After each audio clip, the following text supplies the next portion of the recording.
Money. What is money? There is a difference between money and currency. Yes. Well, if you don't know about difference between currencies and money, so stay in this video because we're gonna talking about what is money, what is currency. Well, अगर आपको already इस चीज़ के बारे में पता है, so you can skip this video. But if you don't know about कि actually history में कोई भी money नाम की चीज़ exist नहीं करती थी, तो उस टाइम पर लोग किसी भी चीज़ को कैसे buy और sell करते थे.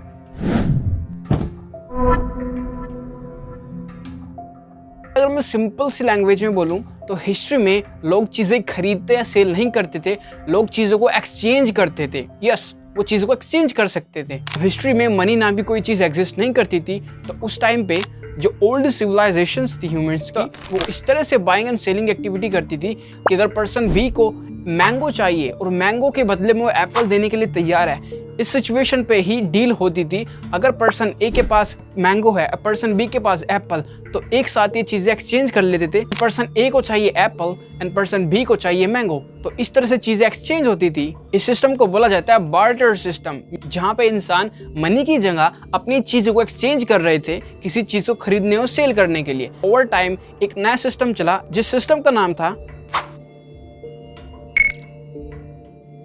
Commodity money. क्या चीज़ है कमोडिटी मनी? ऐसी चीज जिसकी खुद की एक इंट्रिंसिक वैल्यू है, जिसकी खुद की एक वैल्यू है. For example gold, silver, iron, copper, salt, oil, wheat, rice and तंबाकू एंड सोन. यहाँ पे बहुत सारी लिस्ट है, बट उनमें से एक जिनकी खुद की एक इंट्रिंसिक वैल्यू थी सोसाइटी में, जिसको हाई लेवल का माना जाता था, उन चीज़ों को एक मनी के रूप में कन्वर्ट कर दिया गया था. उस टाइम पे सोसाइटी क्या करती थी, अगर किसी को कोई चीज़ खरीदनी है, अब उस टाइम पे लोगों को अपनी चीज़ एक्सचेंज नहीं करते थे. अगर किसी के पास सिल्वर, कॉपर, इनमें से कोई भी चीज़ है, तो वो उसको दे के अपनी चीज़ वो खरीद सकता था, और वो दूसरा इंसान जिसने उससे गोल्ड, सिल्वर जो भी लिया है, वो उसको आगे दे के वो कुछ और खरीद सकता है. वेल, ये एक बहुत ही ब्रेक सिस्टम, बहुत ईजी सिस्टम रहा कंपेयरिंग टू बार्टर सिस्टम, जहाँ पे ह्यूमंस को सिर्फ अपनी चीज़ एक्सचेंज करनी पड़ती थी. जहाँ पे बहुत बड़ी प्रॉब्लम थी, हर इंसान के पास वो चीज़ नहीं थी जो दूसरे इंसान को चाहिए. तो इस सेकंड एरा में यहाँ पे मनी का इन्वेंशन हुआ, कमोडिटी मनी. कहीं भी कुछ भी चीज़ बाय और सेल कर सकते हैं. नाउ कोइंस क्यों क्रिएट हुए? बिकॉज ये चीज़ें थोड़ी हैवी थी. फॉर एग्जाम्पल, अगर किसी को कुछ चीज़ खरीदनी है, अब उनके पास, किसी के पास मेटल, गोल्ड, सिल्वर तो नहीं होता था, शायद हो सकता है किसी के पास राइस हो. अब उसे अगर कुछ चीज़ खरीदनी है तो वो उसे कहीं सारा राइस अपने साथ लेके जाना पड़ता था, किसी को कहीं सारा व्हीट लेके जाना पड़ता था, किसी को कहीं सारा गोल्ड या फिर सिल्वर, और ये बहुत ही हैवी हो जाते थे, जिसके वजह से इन्हें साथ में रखना बहुत ही मुश्किल होता था.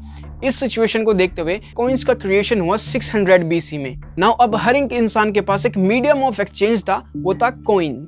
ओल्ड सिविलाइजेशन ऑफ टर्की, ये टर्की के लोग हैं, इनके कुछ इस तरह के कॉइन्स होते थे. और पहले कॉइन्स में ना ही तो कोई करेंसी होती थी, ना ही कोई करेंसी का सिंबल होता था जैसे कि डॉलर, इस तरह का कोई सिंबल नहीं होता था. इंस्टेड उन पे सिंबल होता था एनिमल्स, ह्यूमन, मतलब ये अलग अजीब तरह के सिंबल्स होते थे, जैसे कि आप इस पिक्चर्स में देख पा रहे हो. इस तरह के कॉइन्स पहले होते थे. अब इन कॉइन्स की वैल्यू कैसे पता लगती थी कि अगर हमें कुछ चीज़ बाय करनी है तो इसकी क्या वैल्यू है? तो ये डिपेंड करता था जिस तरह के कॉइन्स इंसान पे रहते थे उस टाइम पे, उसकी क्या वैल्यू है. जैसे कि अगर किसी पे गोल्ड का कॉइन है तो वो ज़्यादा चीज़ें उससे बाय कर सकता है, बट वहीं पे अगर किसी के पास बड़ा गोल्ड कॉइन है तो वो रिप्रेजेंट करता है वो और भी ज़्यादा चीज़ें बाय कर सकता है. तो इस तरह से क्वांटिटी में बाय एंड सेलिंग होती थी कॉइन्स के टाइम पर पे. तो जब कॉइन्स का क्रिएशन हुआ तो धीरे धीरे ओवर टाइम फिर पेपर मनी का इन्वेंशन हुआ. सो पेपर मनी का सबसे पहले इन्वेंशन किया गया था चाइना में 680 और 907 के आसपास, या फिर इसके बीच में पेपर मनी का इन्वेंशन किया गया था. और ये चाइना का एक बहुत बड़ा फेमस राज था. यहाँ पे पेपर मनी का क्रिएशन तो हो चुका था, बट अभी भी यहाँ पे इसको वर्ल्ड वाइड नहीं एक्सेप्ट किया गया था, या फिर वर्ल्ड वाइड ये फेमस नहीं हुई थी. बट ओवर टाइम 916 एंड 1279 के आसपास पेपर मनी बहुत ही फेमस और वर्ल्ड वाइड एक्सेप्टेड हो चुकी थी.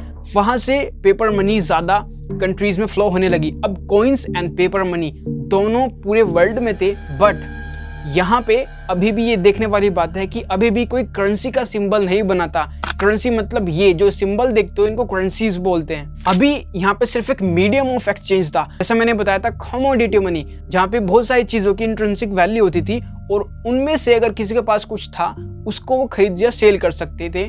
तो इसी तरह कॉइन्स एंड पेपर एक बहुत ही लाइट मीडियम ऑफ एक्सचेंज हो गया। मैं एक सिंपल सा डेफिनेशन दूं कि एक रियल मनी एंड करेंसीज में क्या डिफरेंट है। करेंसी क्रिएट की गई है गवर्नमेंट के थ्रू, एक कंट्री की जो अथॉरिटीज होती है, जो गवर्नमेंट होती है, उनके थ्रू करेंसीज क्रिएट गई है in order to manage money supply और उनको ज़्यादा लाइटर और ईजियर वे में कन्वर्ट करने में। बट जो रियल मनी है, जो एक रियल मनी जिसको हम बोलते हैं, क्योंकि जो मनी गवर्नमेंट ने इशूज़ कराई है ये इट्स अ करेंसी, ये सिर्फ एक मीडियम ऑफ एक्सचेंज है। तो रियल मनी है कमोडिटी मनी, जिसकी खुद की एक वैल्यू होती है, जैसे कि गोल्ड, सिल्वर, डायमंड, आयरन, इन तरह की चीज़ों को हम बोलते हैं कमोडिटी मनी।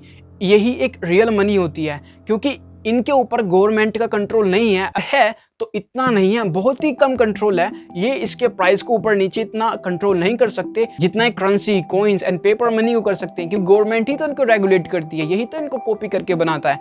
बट ये commodity money, gold, silver, iron, इनको ना ही तो गवर्नमेंट कभी भी कंट्रोल में रख सकती है और ना ही रख पाएगी। इस करेंसी जस्ट एक सिंबल है, एक मीडियम ऑफ एक्सचेंज। यही था एक मनी और करेंसी में सिंपल सा explanation. But if you like और if you think it's video is informable, so please like and subscribe my channel.